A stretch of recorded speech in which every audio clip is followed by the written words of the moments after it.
parler d'art authentique, ça veut dire affirmer une coupure esthétique entre deux types d'objets, sans dire que les uns c'est le mal et que les non, c'est deux choses différentes.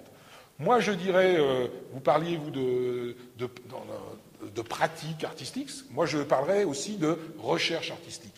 Dans l'art, il y a une espèce de lien avec la science, de recherche fondamentale.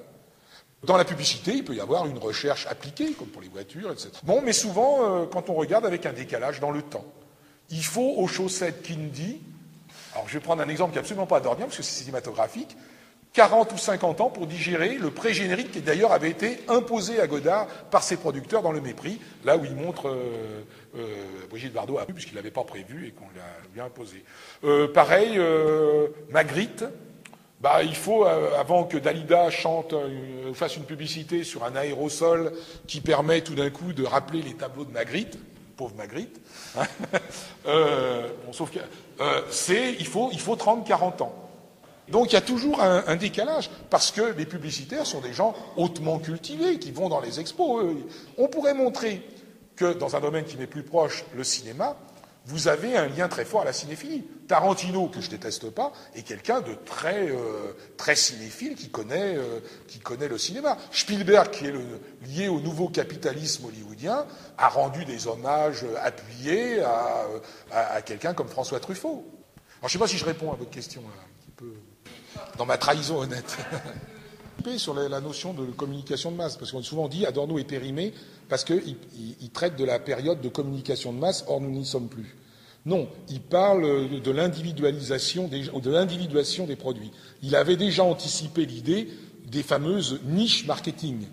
Bon, aujourd'hui, effectivement, chacun a sa niche. Bon, quand vous allez à la FNAC, pour Marseille, ce que vous avez, bon, il y a peut-être une FNAC aussi, ou un autre forum, ou je ne sais quoi.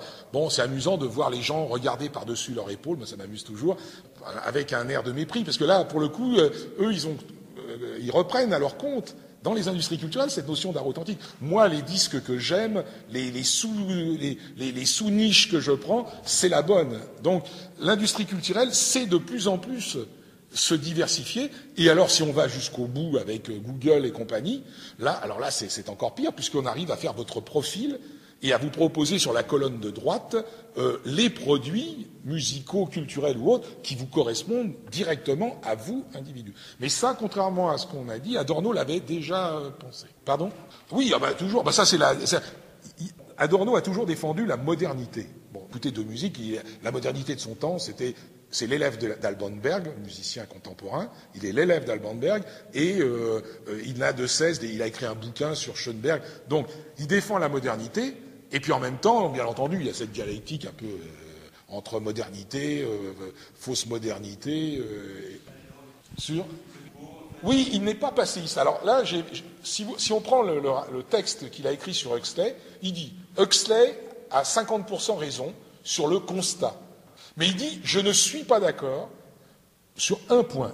Et là, je pense que ça nous concerne tous, quel que soit c'est sur la notion d'utopie.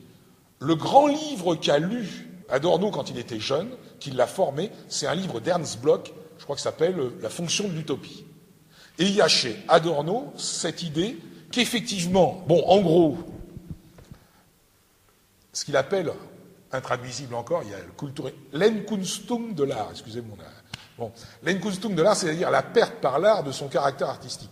Et c'est aussi traduit par désertification. Par désertification. Oui, on pourrait traduire ça comme ça, effectivement. Donc, l'Enkunstung de l'art est possible, mais pas sûr. Et c'est la différence, parce qu'il montre que finalement, chez Huxley, dans ces dystopies, comme on dit aujourd'hui pour les spécialistes de la science-fiction, hein, dystopie un peu moralisatrice, etc., finalement, c'était mieux avant, quoi. C'était le seul moment de bonheur dans les 1984 d'Orwell ou Le meilleur des mondes, c'est on se retrouve dans les champs de blé à faire l'amour tranquillement comme autrefois. Je dis pas que ça reste très agréable aujourd'hui encore, mais là c'est pas le fait de le faire réellement, c'est l'image qui est donnée. Il y a chez Adorno, non. Adorno, c'est la défense constante. Alors, de l'art contemporain, lui, c'est de la musique contemporaine de son temps, où il dit, par exemple, à propos de Schoenberg, que c'est une musique qui rend compte de la cacophonie et du désastre qui est en train de se construire avant les années 30, et surtout avant 39, Mais en même temps, il dit il ne faut pas écouter Schoenberg et Berg comme si c'était uniquement une mimésis ou une traduction du chaos. Il y a dans la musique de Schoenberg quelque chose qui nous, comme dans les théories d'Einstein, quelque chose qui nous projette en avant. Et c'est ce qu'il dit à propos de la science-fiction. Il dit la science-fiction, bon, on n'utilisait pas de son temps le terme dystopie. Aujourd'hui, c'est des étudiants, ils disent attention, monsieur, c'est une dystopie. Je dis oui, d'accord. La dystopie, c'est ça. C'est même des gens sympathiques comme Philippe K. Dick, par exemple, Blade Runner, etc. C'était toujours mieux avant. Adorno, c'est pas ça du tout. Il refuse qu'il y ait une tabula rasa, c'est pour ça qu'il n'est pas du passé, faisons table rase. Alors ça, Adorno est absolument contre. Mais par contre, il est pour des jeux de rupture. Il pense qu'il y a une utopie possible. Et ça peut même, je pense que c'est contemporain, y compris dans un contexte politique comme le nôtre. Il part du principe, alors ça c'était un peu l'idée de Revaux-Talon, donc mon directeur de thèse, c'est qu'il y a finalement chez Adorno cette idée d'une résistance. Dans un monde un peu bloqué comme le nôtre, le domaine artistique est un pôle de résistance dans lequel on peut anticiper encore des choses, en attendant d'éventuellement pouvoir les... Et c'est pour ça que j'ai découvert, puis j'arrête, j'ai découvert chez Adorno une défense du rêve. Il y a deux rêves. Le rêve produit, parce qu'on dit souvent le rêve hollywoodien, il y a chez Adorno la défense du rêve, de la rêverie, comme en philosophie, la rêverie, la méditation, etc. On peut être heureux déjà au travers pas en attendant seulement les lendemains qui chantent. Oui. Ça, c'est un peu une dialectique. Moi, je serais assez en accord. Ça peut être une dialectique de la raison, et notamment cette fameuse parataxe, c'est l'idée qu'à un moment donné, dans un discours ou dans un tableau, etc. Il va y avoir collage, il va y avoir rupture. Bon, mais alors chez Adorno, toujours au nom quand même de la rationalité. Le problème, c'est qu'il faut résoudre la crise. La raison est juge et partie finalement. Il faut résoudre la crise de la rationalité à l'intérieur de la rationalité. Mais oui, effectivement, il peut y avoir ces éléments stochastiques, etc. Et c'est pour ça qu'il va refuser la grande dissertation philosophique. Alors, art savant, Freud ne disait pas autre chose. Il disait, mais attendez, vous m'attaquez sur mes prix de complexe d'Oedipe, mais attendez, il disait, mais les poètes l'ont dit avant moi. Parce que Freud, lui, mettait toujours les poètes avant les savants. Donc si la psychanalyse est une science, disait-il, Shakespeare l'a dit avant moi dans Hamlet. Enfin bon, quand il fait représenter, etc., tout le monde a vu Hamlet. Il dit, mais vous prenez quand même la tragédie grecque. Tous ces gens qui se réunissaient dans la catharsis pour voir des trucs innommables. Bon, je ne l'ai pas inventé, ça fait partie de notre mythologie, de notre culture, etc. Donc c'est ça. L'art savant... Haute culture, c'est un peu gênant, parce que là, c'est ce qu'on a reproché. En fait, ce qu'on reproche à Adorno, c'est un élitisme. Donc, art savant, il faut l'expliquer.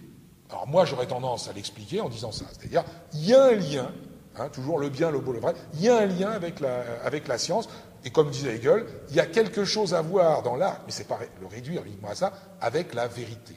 Je le disais, je l'ai la phrase, la citation de... Oui, pour nous, c'est choquant d'entendre ces termes aujourd'hui. C'est pour ça que je suis à la fois, je suis vraiment content d'être invité, mais en même temps, il y a le gros du livre, c'est 100 pages sur le cinéma, où ça va répondre directement à votre question, où je me suis intéressé, parce que cinéma, pour Adorno, il n'y a pas de 7e art. Et il dit pique-pente du jazz. Donc, le jazz, je connais moins, le cinéma, j'ai fait quand même un texte sur le jazz. Mais sur le cinéma, je me suis dit, bon, tiens, je vais faire quelque chose sur Adorno, qu'est-ce qu'il allait voir au cinéma? Qu'est-ce qu'il défendait? Et là, j'ai découvert, dans le champ des industries culturelles, quelqu'un qui avait créé deux grandes ouvertures. Alors, la première, sur le cinéma lui-même. Il ne croit pas à un 7e art, c'est vrai. Quoique. Qu'est-ce qu'il défend comme cinéma? Il dit, il reprend toujours Hollywood, le cinéma de classe, les films de classe A. À l'époque où on allait voir il y avait des séances de cinéma avec première partie, etc. Bon, vous aviez des films qui étaient très supervisés au niveau moral, surtout avec le code Hays, après l'affaire Arbuckle, etc. Bon, puis aujourd'hui, on pourrait le voir avec les quotas. Directeur de casting, c'est un vrai travail, c'est normal. Si vous avez un méchant ethnique, 15 secondes après, le chef de la police est ethniquement ou noir ou chinois, etc. Hector Harry, Il pointe, il tue un noir, tout de suite après, son chef... bon, etc., etc. Donc il y a des quotas, c'est très... comment dire, c'est très compliqué. Alors ce que j'ai découvert, c'est qu'Adorno dit, bon, mais finalement, ça c'est... Pour lui, ce qui était le plus dangereux, c'était quand un produit culturel, ayant sa dimension esthétique, se prenait pour de l'art. On reprend la coupure esthétique. Mais il dit, j'ai plus d'intérêt dans les productions dites inférieures, moins prétentieuses. Alors là, j'ai gratté un peu. Je me suis dit, ah, tiens, je vais aller voir un peu. Alors d'abord, j'ai lu la bibliographie. Alors il faut savoir que vers la fin de sa vie, il aimait le feuilleton d'Actari pour sa décontraction.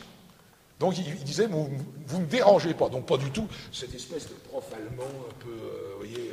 attention, alors Dactari, vous n'avez peut-être pas connu, c'est le lion qui louche, Clarence, etc. C'était un truc, une espèce de sous-Tarzan. Bon, ça le détendait. Bon, ça prouve qu'il regardait d'abord des choses. Alors pour le cinéma, de la période hollywoodienne, il dit, bon, comme il défendait la musique, il disait, ce qui me gêne dans les... Il avait écrit un autre texte avec Hans Eisler, un des deux compositeurs qui travaillait avec Bertolt Brecht. Il dit, ce qui me gêne dans les films, lui il prenait ça sous l'angle qui était le sien de la musique, c'est que la musique est toujours au service des images, etc. Il dit, il faudrait, alors il avait écrit un texte, Fondation Rockefeller, ça fallait bien vivre quand ils étaient aux États-Unis. Il dit, ce qui me semble intéressant, c'est les comédies musicales. Alors il défend les comédies musicales. Alors je me suis dit, tiens, comme il ne donne pas de titre, moi j'adore les comédies musicales, j'ai voyant un peu de l'époque, je dis, tiens, il sauverait sans doute les films chorégraphiés par Busby Berkeley. Chercheuse d'or 1933-1935, parce qu'il y a effectivement ce qu'il appelle une relative autonomisation de la musique. Il défend les westerns. Alors moi, ça me va très bien. Il dit les westerns. Alors, par contre, alors ça c'est intéressant, il attaque un genre, comme je bien, il attaque le fantastique. Mais il l'attaque pour la même raison pour laquelle il fait des critiques du surréalisme. Comme il définit l'art comme une communication énigmatique, le cinéma fantastique pollue un peu ce caractère énigmatique de l'œuvre d'art. Et de la même manière que, alors pour d'autres raisons, mais là on ne va pas tout développer, qu'il est assez réservé sur le surréalisme. Entre parenthèses, bon là je ne voudrais pas jouer l'adornien adorniste, mais c'est vrai que le surréalisme est plus facilement récupérable, par exemple, dans la publicité. Même s'il a fallu X années, Magritte, c'est plus facilement récupérable. Donc voilà un petit peu voilà ce que j'ai découvert. Puis alors, deuxième point, bon, mais là, c'est autre chose, c'est qu'effectivement, à un moment donné... Alors, il y a une phrase de Derrida qui est assez belle. Voilà, la phrase de Derrida à propos d'Adorno, moi je pense qu'elle rend assez bien compte d'Adorno. J'admire et j'aime... Alors, c'était tiré du Monde diplomatique. C'est un hommage, après coup, mais avant... j'admire et j'aime en Adorno quelqu'un qui n'a cessé d'hésiter entre le non du philosophe, donc non à l'industrie culturelle, et le oui, peut-être, parfois cela arrive, du poète, de l'écrivain ou de l'essayiste, du musicien, du peintre, du scénariste, de théâtre ou de cinéma, voire du psychanalyste. En hésitant entre le non et le oui, parfois peut-être, il a hérité des deux. Je trouve que ça, c'est le meilleur hommage qu'on puisse lui rendre, parce que précise qu'il est sorti, mon bouquin est sorti, mais vous avez 2 ouvrages qui sont sortis sur Adorno. En général, ce sont des ouvrages, alors d'abord beaucoup plus gros que le mien, qui essaient un peu ce qui a été fait lors de la sortie post-mortem de la théorie esthétique d'Adorno, d'en faire un philosophe systématique. Vous parliez de hasard, on a parlé de... Bon, moi j'ai parlé de parataxe et tout. C'est-à-dire qu'on a pris, après sa mort, un certain nombre de choses et on en a fait une espèce de grand œuvre qui s'appellerait théorie esthétique. Et on a dit, voilà, de même qu'il y a une théorie esthétique chez Hegel, chez Kant, il y a une théorie esthétique d'Adorno. D'abord, ça n'a pas été fait, ça a été fait par la suite par des gens tout à fait honorables, mais en même temps, ça ne rend pas compte de ce qu'on peut trouver dans Minima Moralia ou dans la dialectique de la raison, c'est-à-dire de ce côté comme parataxique, avec des ruptures, peut-être des hasards, qui s'introduisent. Donc moi, je trouve que là, ça rend un peu compte, si on doit donner, parce que finalement, il faut peut-être vous donner envie de lire mon livre, mais il faut surtout donner envie de relire ou de lire Adorno, c'est cet hommage-là qui, je pense, est le plus intéressant.